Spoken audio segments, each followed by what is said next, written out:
नमस्कार, स्वागत है आप सभी का बिहार और झारखंड की खबरों में। मैं आपके साथ निकिता कश्यप। बुलेटिन की शुरुआत करते हैं इस वक्त के हेडलाइंस के साथ।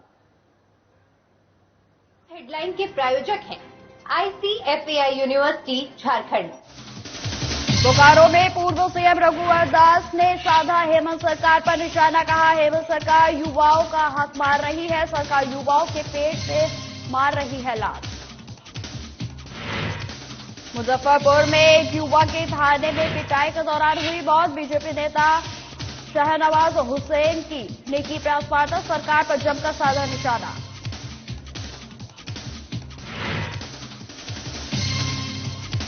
झारखंड में बढ़ रहे अपराध पर सांसद जयंत सिन्हा ने राज्यपाल को लिखा पत्र, आपराधिक घटनाओं पर जताई चिंता।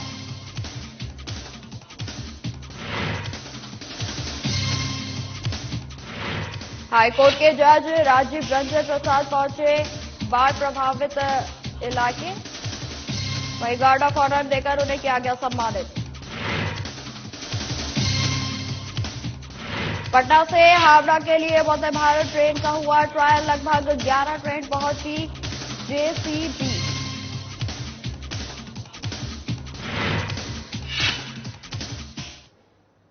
खबरों की शुरुआत करते हैं। खबर बोकारो से है, जहां पर राज्य के पूर्व मुख्यमंत्री शह भाजपा के राष्ट्रीय उपाध्यक्ष रघुवर दास ने कहा कि झारखंड की यह हेमंत सोरेन सरकार चुनाव में जनता को गुमराह और लोक लुभावने वादे कर रही है कि हमारी सरकार बनाइए, हम 1932 खातियान आधारित स्थानीय नीति लागू करेंगे। वहीं रघुवर दास ने 60-40 नियोजन नीति पर हेमंत सोरेन सरकार पर जमकर निशाना साधते हुए कहा कि राज्य सरकार यहां के युवाओं के पेट पर लात मारने का कार्य कर रही है। हमारी सरकार ने स्थानीय नीति को प्राथमिकता देते हुए तीसरे और चौथे वर्ग की नौकरियों में विभिन्न पदों पर बहाली की है। वर्तमान सरकार ने जो नीति बनाई है उससे यहां के युवा युवतियों का हक मारने का काम कर रही है। इस दौरान बीजेपी के तमाम नेतागण भी मौजूद रहे।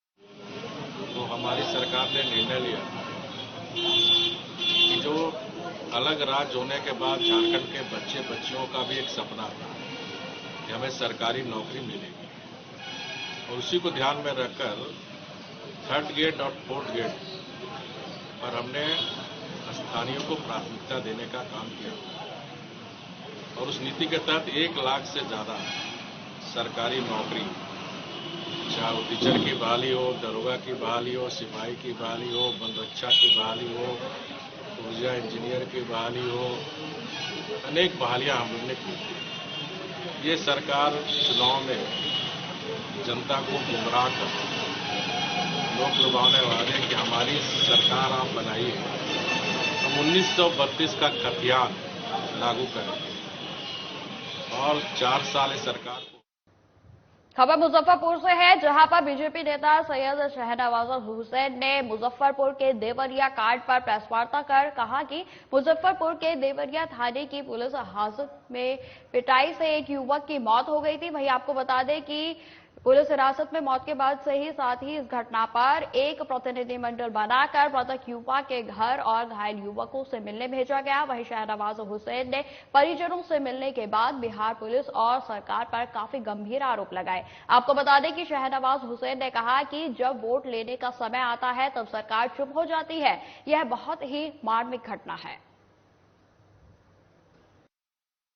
राजनीति से बहुत प्रेरित नहीं है, ये सिर्फ ये है कि गरीब एकदम पिछड़े अल्पसंख्यक समाज के वो लोग हैं, उनका वोट तो अच्छा लगता है, लेकिन उसको उसके बदले में मौत दे दी गई, और अभी तक बिहार सरकार खामोश है। उनको न्याय मिलना चाहिए, और अभी तक कोई कार्रवाई पुलिस की तरफ से नहीं।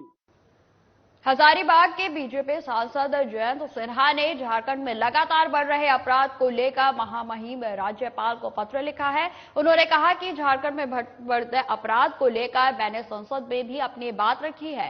रामगढ़ में प्रेस को संबोधित करते हुए सांसद जयंत सिन्हा ने कहा कि रामगढ़ में दिन दिहाड़े चाकू से गोद कर पवन यादव की हत्या कर दी गई। पतरातू में एसटीएफ के डीएसपी और सब इंस्पेक्टर पर अपराधियों ने मुठभेड़ के दौरान गोलीबारी भी कर दी। वहीं आपको बता दें कि हजारीबाग के बड़का गांव में कोल माइनिंग कंपनी के जीएम की गोली मारकर हत्या हुई थी और वहीं खुलेआम गोलीबारी और चाकूबाजी की घटनाएं घटित हो रही हैं। अराजकता की स्थिति बनी हुई है। हेमंत सोरेन की सरकार में कानून व्यवस्था पूरी तरीके से चरमरा गई है। इससे पहले सांसद जयंत सिन्हा ने रामगढ़ के रानीबाग स्थित पवन कुमार यादव के परिजनों से मुलाकात कर उन्हें डांडास बंधाया और कहा कि पूरी पार्टी उनके साथ खड़ी है। ऑर्डर की स्थिति देखिए तो झारखंड जो है इसमें सबसे बुरी आज के समय ये हालत है लॉ एंड ऑर्डर की। मर्डर रेट जो है 4.1% जो झारखंड में है वो पूरे देश में सबसे खराब मर्डर रेट झारखंड में ही है। दिन दहाड़े चाकू चल रहे हैं, गोली चल रही है। अभी हम आ रहे हैं पंकज यादव जी के यहां से, जहां उनको 24 बार चाकू मार मार के उनकी हत्या की गई है। आपको मालूम है कि शरद बाबू नाम के जीएम थे जो कोयले का काम करते थे, उनको दिन दहाड़े गोली मार के खत्म कर दिया गया। डीएसपी और सिपाही पे गोली चली है। तो आज के समय जो गंभीर अपराध झारखंड में आज फैले हुए हैं, ये स्थिति पूरे देश में नहीं है जो आज झारखंड में स्थिति बनी हुई है। शनिवार को पटना हाईकोर्ट के जज राजीव रंजन प्रसाद बाढ़ पहुंचे, जहां पर सबसे पहले बाढ़ के व्यवहार न्यायालय में उन्हें गार्ड ऑफ ऑनर से सम्मानित किया गया और राष्ट्रगान के धुन के बीच सलामी दी गई। इसके बाद उन्होंने बाढ़ व्यवहार न्यायालय के सभी प्रकोष्ठों का निरीक्षण किया और बाढ़ कोर्ट में निरीक्षण के दौरान उन्होंने कोर्ट परिसर में ही वृक्षारोपण भी किया। इस दौरान बाढ़ के तमाम जजों के साथ बैठक की गई। जज राजीव रंजन ने बाढ़ उपकारा में विधि व्यवस्था की जांच की। वहीं आपको बता दें कि इस अवसर पर एडीजे राजीव कुमार, बाढ़ के अनुमंडल पदाधिकारी डॉक्टर कुंदन कुमार, अनुमंडलीय चिकित्सा पदाधिकारी डॉक्टर वीना कुमार, बाढ़ नगर निगम परिषद के कार्यपालक पदाधिकारी आशुतोष गुप्ता, सहायक पुलिस अधीक्षक भारत सोनी समेत तमाम अधिकारीगण मौजूद रहे।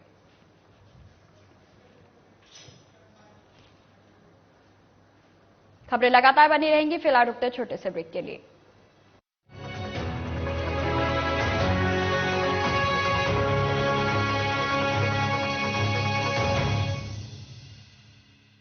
झारखंड के युवाओं को निःशुल्क प्रशिक्षण देकर रोजगार एवं स्वरोजगार से जोड़ने हेतु मुख्यमंत्री सारथी योजना का शुभारंभ मुख्यमंत्री श्री हेमंत सोरेन ने किया। एक वादा आज फिर से ये हम लोग पूरा करने जा रहे हैं, जहां पर हम लोग बड़े पैमाने पर हमारे पढ़े लिखे छात्र छात्राओं को हुनरमंद बनाएंगे। आप एक कदम चलिए, 4 कदम सरकार आपको आगे लेके चलेगी। जोहार, मेरा नाम आशुतोष कुमार है। जोहार, मेरा नाम उषा मिंज है। इस योजना के अंतर्गत मैं होटल मैनेजमेंट का कोर्स कर रहा हूँ। मैं फूड एंड बेवरेज सर्विस की ट्रेनिंग ले रही हूँ। इस योजना के अंतर्गत युवतियों के लिए 1500 एवं युवकों को 1000 रुपया रोजगार प्रोत्साहन भत्ता प्रदान किया जा रहा है। इस योजना के अंतर्गत हमें निःशुल्क ट्रेनिंग दी जा रही है। मैं माननीय मुख्यमंत्री श्री हेमंत सोरेन जी का बहुत बहुत धन्यवाद करना चाहता हूँ।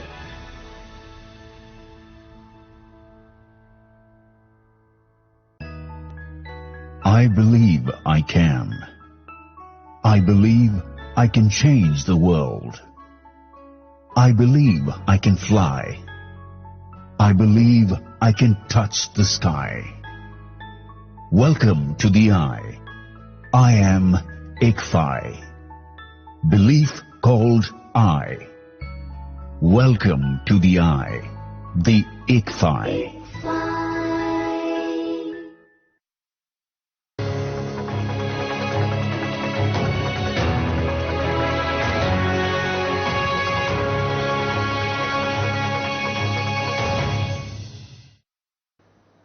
ब्रेक के बाद फिर से स्वागत है आपका। बढ़ते हैं खबरों की ओर। बिहार के पूर्व कानून मंत्री कार्तिकेय सिंह ने प्रखंड पंचायत समिति की बैठक में भ्रष्ट अधिकारियों को खरी खोटी सुनाई और तत्काल सुधर जाने की नसीहत दी। आपको बता दें कि मोकामा प्रखंड सभागार में पंचायत समिति सदस्यों की बैठक में शिक्षा व्यवस्था गिरती स्थिति को लेकर अधिकारियों की खिंचाई की गई। प्रखंड प्रमुख भवेंद्र कुमार सिंह ने प्रखंड शिक्षा पदाधिकारी रेणु कुमारी के खिलाफ कठोर कार्रवाई की मांग सदन में की थी और जिस पर पूर्व कानून मंत्री के तेवर तल्ख दिखे। आपको बता दें कि मीडिया से मुखातब होते हुए पूर्व कानून मंत्री कार्तिकेय सिंह ने कहा कि पंचायत सदन की पहली बैठक के बाद कुछ सुधार हुआ है, व्यवस्था में और भी सुधार लाने की जरूरत है।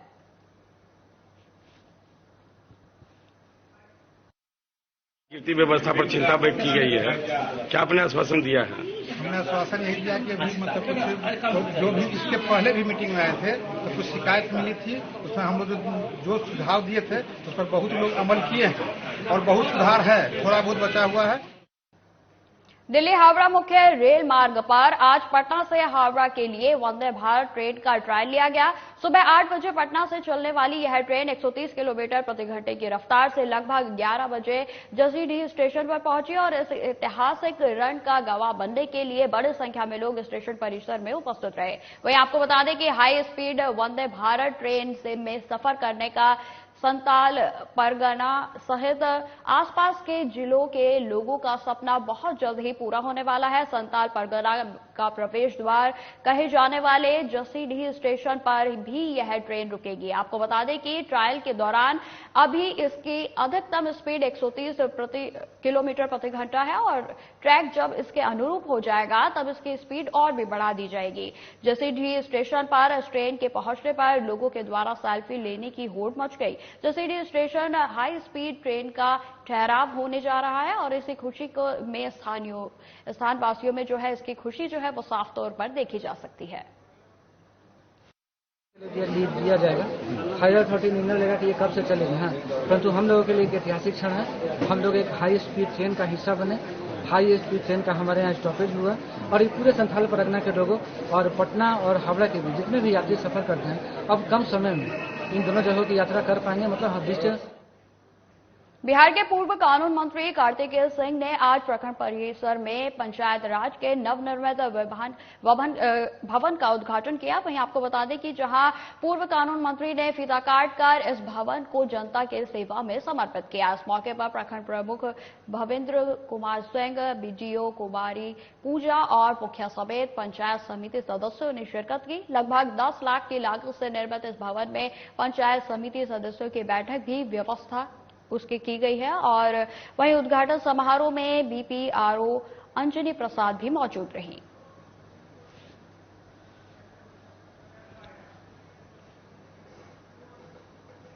अब खबर सहरसा से है, जहां पर बीए पार्ट 1 की परीक्षा के दौरान कुछ लोगों द्वारा जबरन कॉलेज में घुसकर परीक्षा बाधित करने की कोशिश की गई। इस दौरान परीक्षा केंद्र में उपस्थित टीचर से परीक्षा की कॉपी भी छीनकर फाड़ दी गई। वहीं आपको बता दें कि घटना सदर थाना क्षेत्र के तिवारी टोला बाईपास रोड स्थित नवनिंग कॉलेज की है और जहां पर कॉलेज प्रशासन के द्वारा घटना की जानकारी सदर थाना पुलिस को दी गई, जिसके बाद मौके पर पहुंची पुलिस ने 2 लोगों को हिरासत में लिया है। लेकिन जब कॉलेज प्रशासन के लोग थाने में आवेदन देने गए तो तब तक पुलिस ने आरोपियों को छोड़ दिया था। इधर घटना से कॉलेज कर्मियों के बीच दहशत का माहौल है। कॉलेज में परीक्षा ड्यूटी पर मौजूद शिक्षकों का कहना है कि कॉलेज में बीए पार्ट 1 की परीक्षा चल रही थी और इसी क्रम में प्रथम पाली की परीक्षा के दौरान 2 व्यक्ति इंद्रानंद यादव और ब्रजेश यादव कॉलेज के परीक्षा केंद्र में पहुंचकर परीक्षा बंद कराने को कहा गया उनके द्वारा और शिक्षक के साथ हाथापाई भी करने लगे। इस दौरान परीक्षा की कॉपियों को भी फाड़ दिया गया। कॉलेज के शिक्षकों का कहना है कि कॉलेज में बार बार यह लोग घुसकर रंगदारी भी मांगा करते हैं और नहीं देने पर इस तरह की घटनाओं को अंजाम दिया जाता है। स्नातक प्रथम खंड की परीक्षा होम साइंस की परीक्षा हो रही थी। हॉल में 2 असामाजिक तत्व ब्रजेश यादव, इंद्रानंद यादव के द्वारा रंजीत झा के हाथ से सादा उत्तर पुस्तिका लेके फाड़ने लगा। शिक्षकों द्वारा हल्ला किया गया। हम लोग दौड़ के वहां गए। ब्रजेश यादव, इंद्रानंद यादव, अन्य 10-12 और उनके साथ अज्ञात व्यक्ति था जो बगल के कॉलेज के ही क्वार्टर में जिसमें शशि यादव रहता है उन्हीं के घर में जाके छुपा। हम लोग प्रशासन को खबर किए। प्रशासन द्वारा दोनों को पकड़ के थाना ले गया। हम लोग थाना गए। थाना को अनुमंडल पदाधिकारी को इसकी सूचना दी गई है। हम सभी कर्मी बहुत दहशत। बुलेटिन में खबरें लगातार बनी रहेंगी। फिलहाल वक्त हो चला है छोटे से ब्रेक का।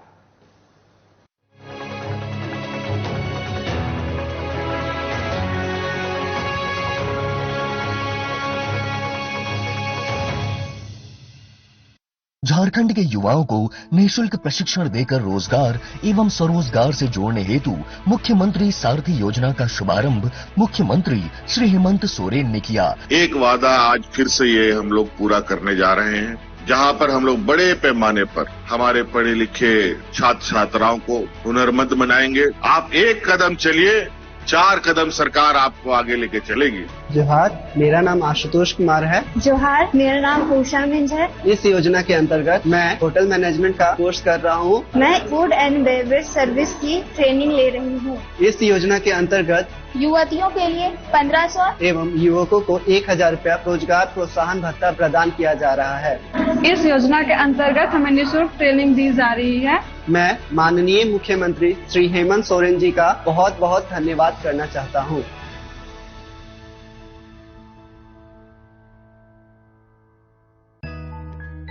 I believe I can. I believe I can change the world. I believe I can fly. I believe I can touch the sky. Welcome to the I. I am ICFI. Belief called I. Welcome to the I, the ICFI.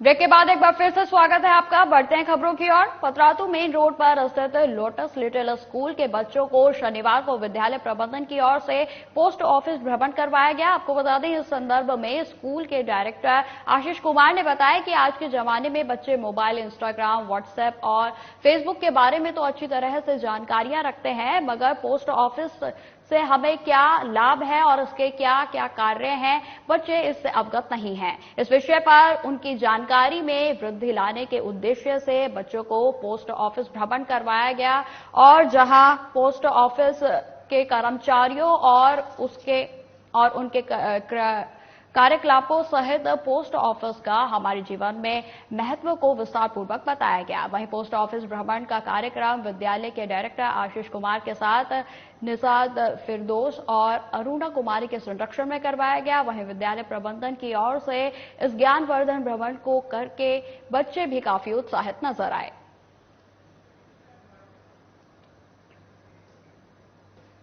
Jamshedpur में 108 ambulance कर्मचारियों को पिछले 5 महीनों से वेतन नहीं मिलने के कारण उन्होंने आज पूर्वी सिंहभूम जिले के उपायुक्त कार्यालय के सामने धरना दिया। पिछले 5 महीनों से वेतन नहीं मिलने के कारण भुखमरी की स्थिति जो है वो पैदा हो गई है और कई बार विभाग और प्रशासन को भी इस समस्या से अवगत कराया गया है, लेकिन अब तक कोई भी पहल नहीं की गई है। वहीं आपको बता दें कि आज सभी नाराज एम्बुलेंस कर्मचारियों ने जिला उपायुक्त कार्यालय के बाहर अपनी गाड़ियों को खड़ा कर धरना दिया। उन्होंने कहा कि जब तक हम लोगों का बकाया मानदेय नहीं मिलेगा तब तक हम लोग काम नहीं करेंगे और हड़ताल जारी रखेंगे।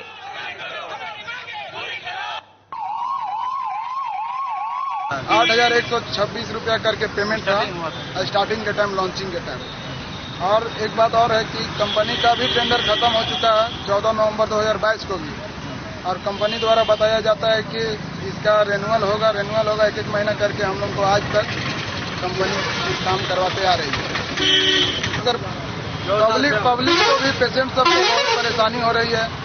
एक गाड़ी पर केस मतलब पर डे 5 से 6 केस करती थी और IFT के जो MGM से रिम्स का रेफर रहता था वो 7-8 केस पर डे हो रही थी। वो तो परेशानी सबके बीच। सिख रेजिमेंट सेंटर रामगढ़ में 520 अग्निवीरों के पहले बैच के उत्कृष्ट पासिंग आउट परेड का समापन किया गया। तो उसमें रेजिमेंट सेंटर ने अपना कठोर प्रशिक्षण पूरा कर लिया है। उन्होंने रेजिमेंट के आदर्श वाक्य निश्चय कर अपनी जीत करूं को साझा किया है और साथ ही कहा कि मजबूत, कौशल और लचीले सैनिक बन गए हैं जो कि साहस, समर्पण और प्रतिबद्धता के साथ देश की सेवा करने के लिए तैयार हैं। वहीं प्रतिष्ठित हरबख्श ड्रिल स्क्वायर पर आयोजित समारोह में ड्रिल अनुशासन का प्रेरक प्रदर्शन देखा गया, जो कि प्रेरक अग्निवीरों में उनकी प्रशिक्षण यात्रा के दौरान पैदा किए गए मूल्यों को दर्शाता है। अग्निवीरों के परिवार के सदस्य, प्रशिक्षक, संकाय और रामगढ़ जिले के सम्मानित अतिथि इस महत्वपूर्ण अवसर का गवाह बनने के लिए एकत्रित हुए और उन्होंने अग्निवीरों की उनकी उल्लेखनीय उपलब्धियों के लिए उनकी सराहना भी की। आपको बता दें कि प्रतिष्ठित प्रशिक्षकों और अधिकारियों के कुशल मार्गदर्शन में अग्निवीरों ने हथियार, सामरिक प्रशिक्षण, नेतृत्व और नैतिकता सहित विभिन्न क्षेत्रों में अपने कौशल को निखारा है। पंजाब का रहने वाला हूं। सबसे पहले मैं इंडियन आर्मी और सिख रेजिमेंट का शुक्रिया अदा करना चाहता हूं कि मैं अपनी 31 हफ्तों की कड़ी ट्रेनिंग के पश्चात गौरवमयी सिख रेजिमेंट का हिस्सा बन चुका हूं।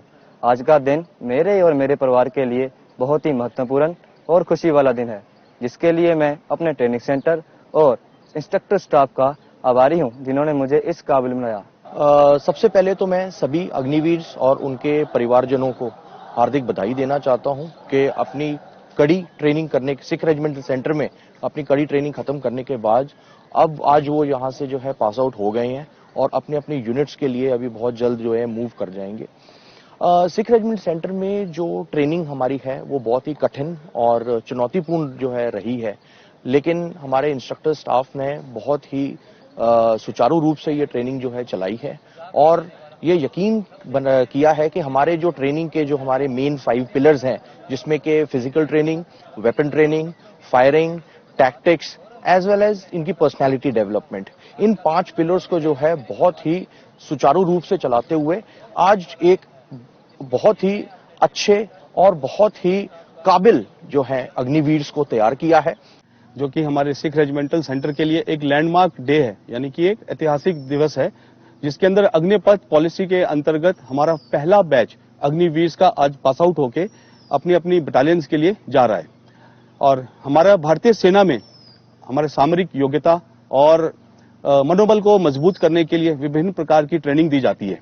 इसके अंदर physical training, endurance training, martial arts, weapon training, combat technique skills और कई प्रकार के पर्सनैलिटी डेवलपमेंट प्रोग्राम्स के जरिए उनको हम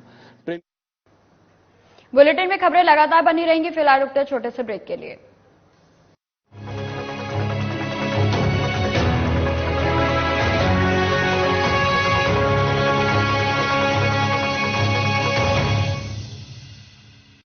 झारखंड के युवाओं को निःशुल्क प्रशिक्षण देकर रोजगार एवं स्वरोजगार से जोड़ने हेतु मुख्यमंत्री सारथी योजना का शुभारंभ मुख्यमंत्री श्री हेमंत सोरेन ने किया। एक वादा आज फिर से ये हम लोग पूरा करने जा रहे हैं, जहां पर हम लोग बड़े पैमाने पर हमारे पढ़े लिखे छात्र छात्राओं को हुनरमंद बनाएंगे। आप एक कदम चलिए, 4 कदम सरकार आपको आगे लेके चलेगी। जोहार, मेरा नाम आशुतोष कुमार है। जोहार, मेरा नाम भूषा मिंज है। इस योजना के अंतर्गत मैं होटल मैनेजमेंट का कोर्स कर रहा हूँ। मैं फूड एंड बेवरेज सर्विस की ट्रेनिंग ले रही हूँ। इस योजना के अंतर्गत युवतियों के लिए 1500 एवं युवकों को 1000 रुपया रोजगार प्रोत्साहन भत्ता प्रदान किया जा रहा है। इस योजना के अंतर्गत हमें निःशुल्क ट्रेनिंग दी जा रही है। मैं माननीय मुख्यमंत्री श्री हेमंत सोरेन जी का बहुत बहुत धन्यवाद करना चाहता हूँ।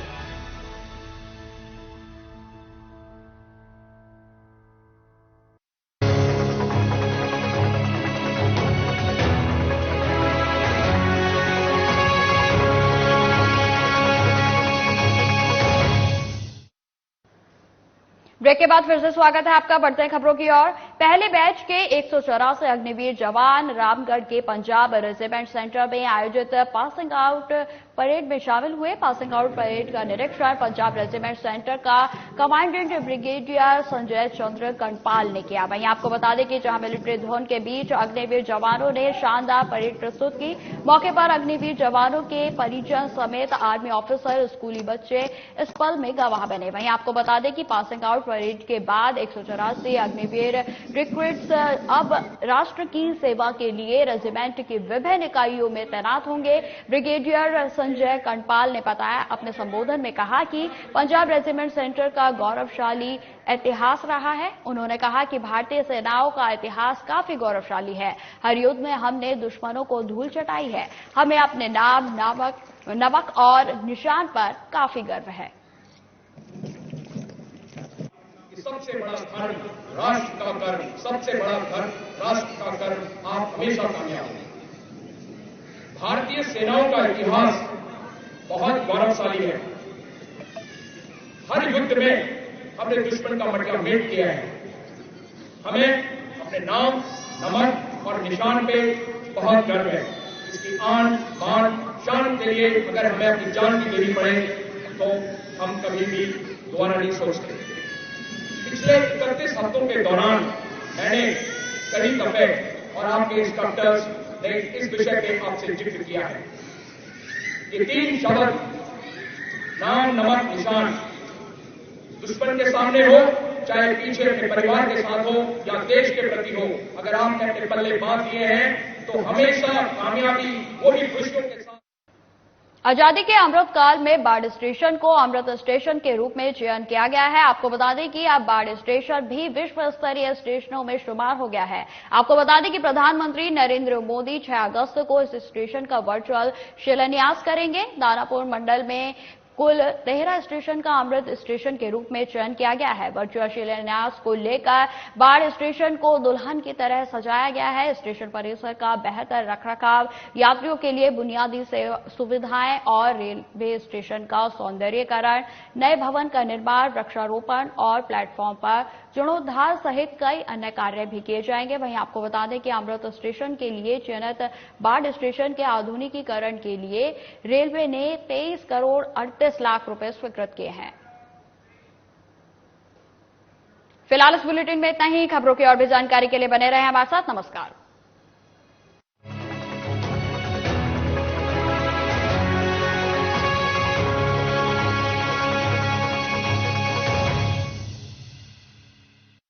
झारखंड के युवाओं को निःशुल्क प्रशिक्षण देकर रोजगार एवं स्वरोजगार से जोड़ने हेतु